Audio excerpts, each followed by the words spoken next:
ganap na pong alas 6:26 na po ng umaga sa mga may trabaho double time, sa mga may klase ngayong umaga. Double time din mga kabayan. Umagang balita sa Kings Sa ngalan ng Radio. ating mga kasamang Kings reporter mula sa Technical, kasama natin ngayong umaga si Edgar Cabanyog.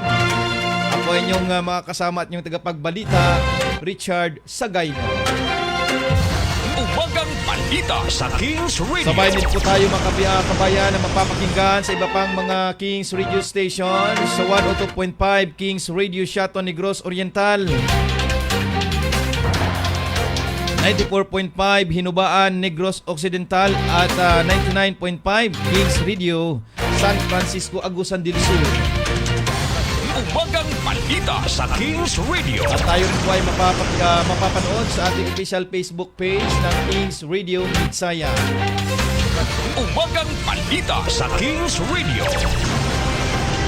Oras natin mga kabayan, alas 6:27 na po ng umaga sa unang bugso ng ating mga balita para sa ating balitang probinsya.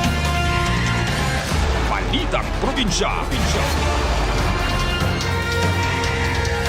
Balitang probinsya.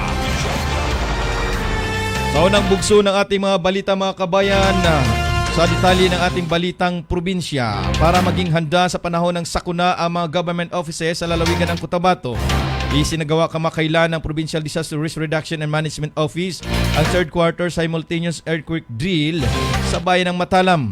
Ito ay niluhukan ng 6 na pong mga kawani mula sa Community Environment and Natural Resources Office, Matalam Police Station at Matalam Police Municipal Disaster Risk Reduction and Management Office na ginanap sa DNR Sendro ng Bayan. Ayon kay PDRRMO Head Arnold Pubilerus, ang naturang drill ay pagtilima sa RA 10121 o Philippine Disaster Risk Reduction and Management Act of 2010, kung saan inatasan ang lahat ng mga paaralan, national offices, local government units at pati na rin ang mga pribadong kumpanya na makiisa sa NSED bilang paghahanda sa anumang napipintong pagyanig. Pagkatapos ng aktibidad ay nagkaroon din ng ebalwasyon ang PDRRMO kung saan inisa-isa ng mga ito ang mahalagang bagay na dapat pagtuunan ng pansin ng mga ahensyang dumalo. Umagang balita sa Kings Radio. Samantala mga kabayan, sa patuloy na kampanya kontra iligal na droga ng Provincial Anti-Drug Abuse Council o PADAC, katuwang ang mga kinaukulang ahensya, isinagawa sa Malibatuan High School sa bayan ng Arakan ang Anti-Drug Symposium at Lecture ng Drug-Free Workplace kamakailan. Ito ay bilang pagtalima sa direktiba ni Governor Emilio Lala J. Talino Mendoza na sugpuin ang palaganap ng iligal na droga sa lalawigan, lalo na sa mga paaralan. Ang Anti-Drug Symposium ay nilahukan ng 270 mga estudyante mula sa paaralang ito. Dinaluhan naman ng 18 guro ang lecture tungkol sa drug-free workplace, kung saan tinalakay ang inisyatibong ipinatutupad ng administrasyon ni Pangulong Ferdinand Bongbong Marcos Jr. upang maisulong ang ligtas na komunidad sa mga paaralan at sa mga lugar na pinagtatrabahuan. Nagpahayag naman ng kanyang pasasalamat kay Governor Mendoza sa School Principal GC Alojado dahil sa kampanyang ito na naglalayong mabigyang diin ang mga panganib ng paggamit ng bawal na gamot at itaguyod ang kaligtasan ng mga mag-aaral at guro. Katuwang ng PADAC ang Philippine Drug Enforcement Agency o PDEA, Philippine National Police at Department of Education sa patuloy na pag-ikot sa mga pampublikong paaralan sa lalawigan upang ipatupad ang programa ito. Umagang balita sa Kings Radio. Samantala mga kabayan, oras natin ganap na pong alas 6:30 na po ng umaga, Philippine Standard Time. Dumako naman po tayo sa iba pang bahagi ng ating balita sa ating balitang Pambansa. Balitang Pambansa. Umagang balita sa Kings Radio. Una sa detalye ng ating balitang pambansa, nasa mahigit o 18,000 national at local positions ang paglalabanan ng mga tatakbong kandidato sa May 2025 midterm elections ayon sa Commission on Elections. Sa national positions, 12 senatorial seats ang available. 63 sets para sa party list representatives at 254 na sets naman para sa congressional districts representatives. Para naman sa local offices, paglalabanan ng mga tatakbo ang 82 posisyon para sa pagkagobernador, 82 rin para sa vice-gobernador at 772 naman para sa provincial board members. Para sa city positions, nasa 149 na posisyon para sa pagka-alkalde, 149 naman para sa vice-alkalde at 1,682 para sa pagkakonsihal.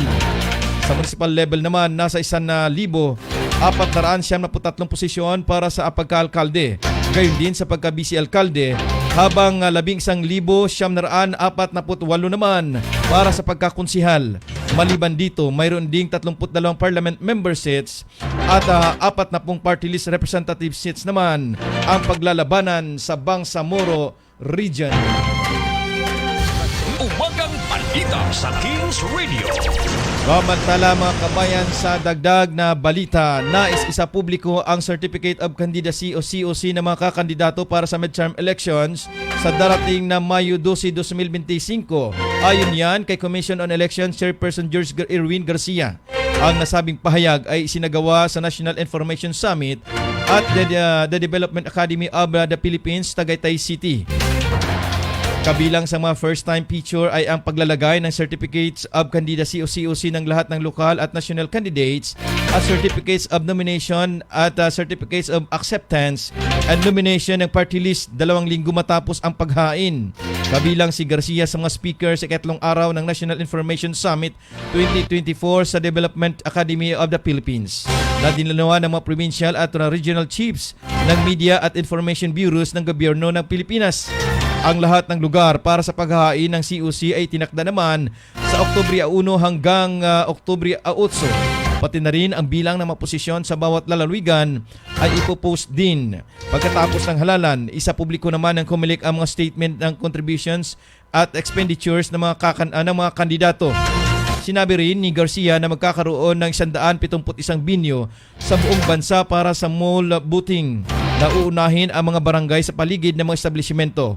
Samantala, ang mga Pilipino ay bubuto sa susunod na taon para sa 12 senador, 254 na district representatives, 63 party list organization, 82 governors, 82 vice governors, 149 na city mayors, 149 na city vice mayors, 1,473 municipal mayors, 1,000 naman 400 at 73 municipal vice mayors at mga miyembro ng city council, mga lupo ng probinsya at mga konsiho ng munisipyo. Habang ang mga butante sa Bangsamoro Autonomous Region and Muslim Mindanao ay makakapaghalal din ng 32 miyembro ng parliament nito at 40 party list representatives. Umagang balita sa Kings Radio.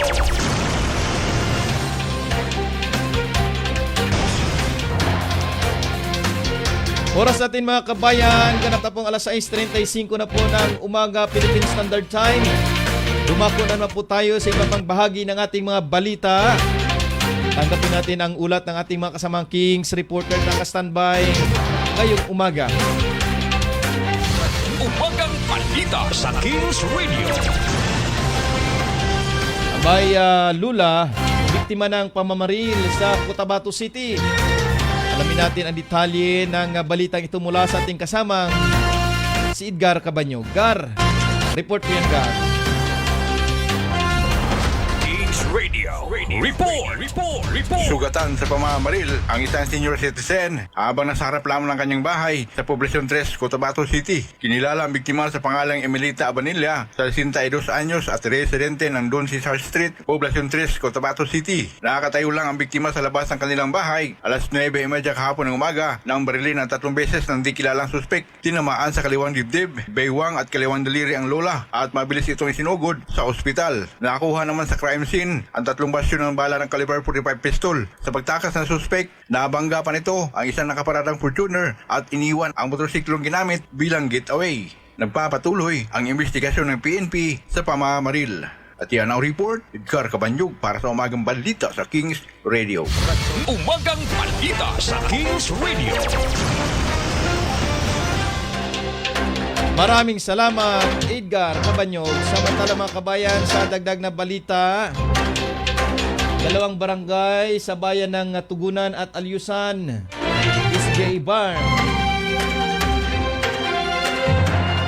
Pensyonado, mga residente ng Alsa Balutan.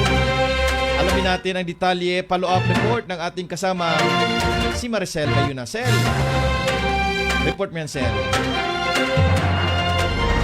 Kings Radio Report. Nagalsabalutan ang mga residente mula sa Barangay Bualan, Sitio Kadingilan, Barangay Lagundi, sakop ng bayan ng Tugunan, Special Geographic Area Farm at Barangay Pagangan, Alyusan, North Cotabato matapos na nangyaring tensyon dahil sa presensya ng mga magkaridong grupo na parehong kasapi ng 105th Base Command ng VIAP MILF. Ayon kay Abu Mujahid, isa sa mga bakwit, nagugat ang tensyon matapos na nangyaring kaguluhan sa Sitio Tubak, Barangay Pagangan, Alyusan na ikinasawi ng dalawang individual na sina Abu Haidi Ampatuan alias Alba at Musal Adtig na pawang mga membro ng 3rd Brigade sa ilalim ni Commander RP ng 105th Base Command ng VIAP MILF, Central Mindanao Front. Dagdag pa sa report, tumakbo mano sa Barangay Lagundi ang mga nasangkot sa patayan na grupo ng pamilya Makasasa na under sa 105th Base Command at 108th Base Command kung kaya't naalarma ang mga residente at nag-alsabalutan patungo sa mga ligtas na lugar dahil sa takot na baka madamay sa naturang kaguluhan. Sa ngayon ay pansamantalang nanuluyan ang mga bakwit sa covered court ng Barangay Bualan at Barangay Nalapaan. Nananawagan ngayon ang mga residenteng nadamay sa karahasan sa mga kinaukulan na tulungan silang maresolba ang naturang kaguluhan dahil silang mga sibilyan ang laging talunan. At yan ang report, Maricel Bayuna para sa Umagang Balita sa Kings Radio. Umagang Balita sa Kings Radio. Maraming salamat, Maricel Bayuna, sa report na yan. Samantala mga kabayan, Father David Procalya, ang Paris Priest ng Immaculate Conception, Paris ng Bayan ng Alamada, todo suporta sa Vocation Month activities ng Simbahang Katolika sa buwan ng Oktubre. Alamin natin ang detalye sa report ni Jose Edison Katulong. Kings Radio Report. Ang buwan ng Oktubre ay tinakdang buwan ng bokasyon ng Simbahang Katolika na magbibigay pagkataon sa sinumang individual na gustong mag-aral at pumasok sa seminaryo bilang mga brothers, pari at mga madre. Ang bokasyon ay binubuo ng tatlong bahagi tulad ng single blessedness, religious at marriage o pag-aasawa. Sa panayam ng Kings Radio News and Current Affairs kay Father David Procalya DCC, ang Parish Priest ng Immaculate Conception Parish ng Bayan ng Alamada, Cotabato, ang tatlong bokasyon na nabanggit ay malaga sa buhay ng bawat tao, subalit ang higit na malaga alinman sa tatlong bokasyon ay ang magiging kontribusyon sa pagpapalaganap sa mga good news ng ating Panginoon. May giniingon kita nga tulo ka klase ka bukasyon reliyoso nga kinabuhi mo na makaparian, madre, religious life, sacred order o ganang bukasyon sa kinabuhi sa magtiayon, amo na marriage life o ang giingon nato nga single blessedness. Ang pamilya ni Father David Procalya ang pinagmulan ng matatag at matibay na pundasyon sa pananampalataya ng bawat kasapi nito sapagkat ito ang magdadala ng magandang kinabukasan ng pamilyang may ataimtim na pananalig sa puong may kapal. Dinagdag pa ni Father Procalya na ang pamilya ay may tuturing na little seminary para sa mga kabataang nagnais magsilbi sa sangkatauhan bilang mga pare, madre at iba pa. At ang ipangamuhi sa mga magtiayon, the family, the marriage life, kaya importante na kayo kay mauni siya ang giingon namo. The little seminary kadi manggod mo sugod ang pag-umol sa kinabuhi, religyoso o kinabuhi sa usa ka nindot nga pagkatao. Yan ang report ako, Sed Katulong, para sa Umagang Balita sa Kings Radio. Umagang Balita sa Kings Radio.